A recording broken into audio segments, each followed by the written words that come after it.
புலிகள் கட்சியை தடை செய்ய வேண்டும் என்ற உள்நோக்கத்தோடு தமிழக அரசு அடக்குமுறையை ஏவியுள்ளதாக அக்கட்சியின் தலைவர் நாகை திருவள்ளுவன் குற்றம் சாட்டியுள்ளார்.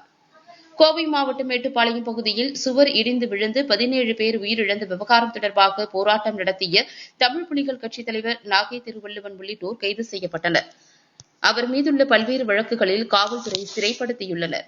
இந்நிலையில் 17 பேர் உயிரிழந்தபோது மேட்டுப்பாளையம் மருத்துவமனையில் மருத்துவரை பணி செய்ய விடாமல் தடுத்து கொலை மிரட்டல் விடுத்ததாக நாகை திருவள்ளுவன் மீது வழக்கு தொடரப்பட்டது. இவ்வழக்கில் நாகை திருவள்ளுவனை நீதிமன்ற காவலில் சிறைக்கு அனுப்ப கோரிய மனுவினை கோவை 7வது குற்றவியல் நடுவர் நீதிமன்ற நீதிபதி மணிகண்டராஜா தள்ளுபடி செய்து உத்தரவிட்டார். மற்ற வழக்குகளில் ஜாமீன் கிடைக்காததால் பலத்த பாதுகாப்புடன் நாகை திருவள்ளுவனை காவல்துறையினர் சிறைக்கு அழைத்து சென்றனர். அப்போது காவல்துறை மற்றும் தமிழக அரசை கண்டித்து முழக்கங்களை எழுப்பினார். இதையடுத்து கோவை நீதிமன்ற வளாகத்தில் தமிழ் புலிகள் கட்சித் தலைவர் நாகை திருவள்ளுவன் செய்தியாளர்களுக்கு பேட்டியளித்தார். மேட்டுப்பாளையத்தில் நடூர் பகுதியிலே 17 உயிர்கள் தீண்டாமை சுவர் இடிந்து விழுந்து பலியாகி இருக்கிறது. 17 உயிர்கள் பலியான அந்த குடும்பத்திற்கு இதுவரையிலும் நீதி கிடைக்கவில்லை. நீதிக்காக போராடிய தமிழ் புலிகள் கட்சியை தடை செய்ய வேண்டும் என்கின்ற உள்நோக்கத்தோடு ஆளுகிற அரசு காவல்துறையின் துணையோடு அடக்குமுறைகளை ஏவியிருக்கிறது. இந்த அடக்குமுறைகளுக்கு தமிழ் புலிகள் அஞ்ச மாட்டோம். இந்த அடக்குமுறைகளை உடைத்து தமிழ் புலிகள் வீரெழுத்து வெளியே வருவோம். குறிப்பாக இந்த இடத்திலே எங்கள் மீது குண்டர் தடுப்புச் சட்டத்திலே வழக்கு பதிவு செய்யப்பட வேண்டும் என்கின்ற உள்நோக்கத்தோடு பல பொய் வழக்குகளை புனைந்து கொண்டிருக்கிறார்கள். இது முழுக்க முழுக்க ஒடுக்கப்பட்ட மக்களுக்கு எதிரானதாக இருக்கிறது. எனவே தமிழக அரசு இதை உடனடியாக மறுபரிசீலனை செய்ய வேண்டும் என்று கேட்டுக்கொள்கிறோம். இதுவரையிலும் மேட்டுப்பாளையம் நடூர் பகுதியிலே தீண்டாமை சுவரால் வீடுகள் இடிந்து 17 உயிர்கள் மரணித்திருக்கிறார்கள். 17 உயிர்கள் படுகொலை செய்யப்பட்டிருக்கிறது. 17 உயிர்களுக்கும் இதுவரையிலும் நீதி கிடைக்கவில்லை. எனவே அந்த 17 உயிர்களுக்கு தேவையான அந்த 17 குடும்பத்தார்களுக்கும் நிவாரணம் வழங்காமல் இருக்கிறார்கள். இன்னும் அதே இடத்தில் குடியிருப்புகளை கட்டித்தராமல் இருக்கிறார்கள். கொடுத்த வாக்குறுதிகள் இன்னும் நடைமுறையில் படுத்தாமல் இருக்கிறது. எனவே தமிழக அரசு 17 உயிர்கள் பலியான குடும்பத்திற்கு கொடுத்த வாக்குறுதிகளை உடனடியாக நிறைவேற்ற வேண்டும். எங்கள் மீதான ஒடுக்குமுறைகளை கைவிட வேண்டும் என்று தமிழ் புலிகள் கட்சியின் சார்பில் கேட்டுக்கொள்கிறோம். நீதி வேண்டும், நீதி வேண்டும். ஒடுக்கப்பட்ட மக்களுக்கு, நடூர் வாழ் மக்களுக்கு, தாழ்த்தப்பட்ட மக்களுக்கு நீதி வேண்டும், நீதி வேண்டும். ஒடுக்காதே, ஒடுக்காதே, காவல்துறையே ஒடுக்காதே.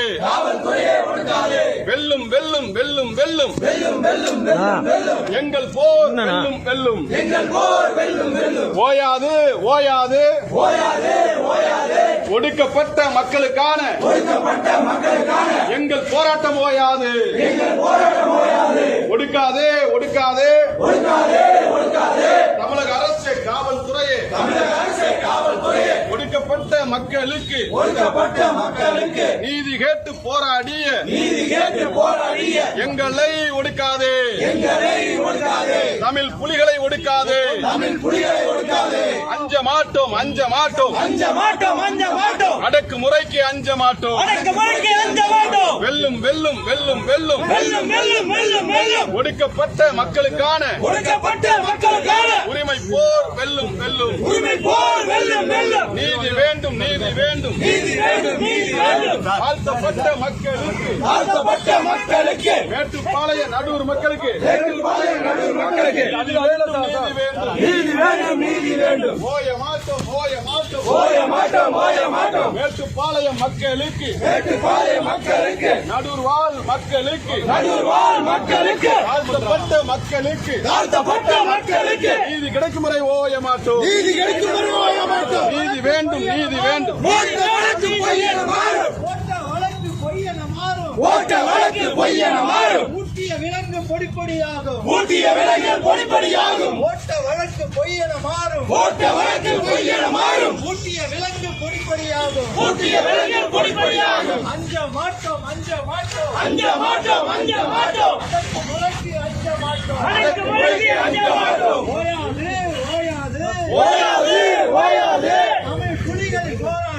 தமிழ் புலிகளின் போராட்டம் ஓயாது. நீதி கிடைக்கும் வரை ஓயாது. ஓட்ட வழக்கு பொய்யென மாறும். வழக்கு பொய்யென மாறும். ஊட்டிய விலங்கு பொடி பொடியாகும். ஊட்டிய விலங்கு பொடி பொடியாகும். ஓட்ட வழக்கு பொய்யென மாறும். ஓட்ட வழக்கு பொய்யென மாறும். ஊட்டிய விலங்கு பொடி பொடியாகும். ஊட்டிய விலங்கு பொடி பொடியாகும்.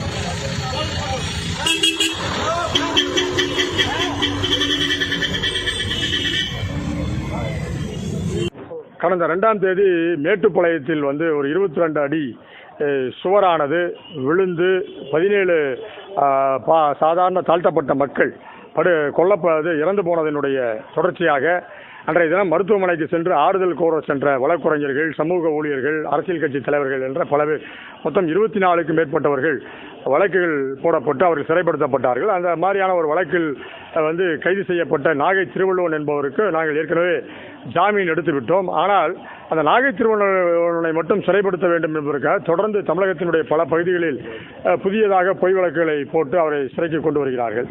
ஏன்னா அதனுடைய தொடர்ச்சியாக இன்று அதே மேட்டுப்பாளையத்தில் 2ஆம் தேதி மார்ச் வரையில் பணி செய்து கொண்டிருந்த மருத்துவர் ஒருவர் அவரை பணி செய்ய விடாமல் நாகை திருவள்ளுவன் தடுத்ததாக சொல்லி ஒரு புதிய வழக்கு பொய் வழக்கு தயாரிக்கப்பட்டு இன்று அந்த வழக்கிலே சிறைப்படுத்துவதற்காக நீதிமன்றம் கொண்டு வந்தார்கள்.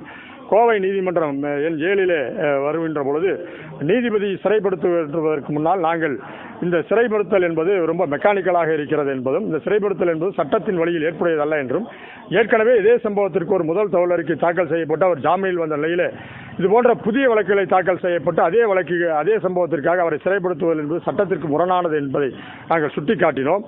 தூத்துக்குடி வழக்கிலே சென்னை உயர்நீதிமன்றம் இதுபோன்ற ஒரு கருத்தை கூறியதையும் அவருடைய கவனத்துக்கு கொண்டு வந்தோம். அதேபோல ஏற்கனவே உச்சநீதிமன்றம் மெக்கானிக்கலாக ஒருவரை ரிமாண்ட் செய்ய வேண்டிய அவசியமில்லை என்பதை சொன்ன விவரங்களையும் நீதிமன்றத்தின் கவனத்திற்கு கொண்டு வந்தோம். இந்த அடிப்படையில் ஏற்கனவே முதல் தகவல் அறிக்கை போலீஸ்காரர் கொடுத்த முதல் தகவல் அறிக்கையில் என்ன கூறியிருக்கிறதோ அதே சம்பவம் தான் இதிலும் கூறியிருக்கிறது.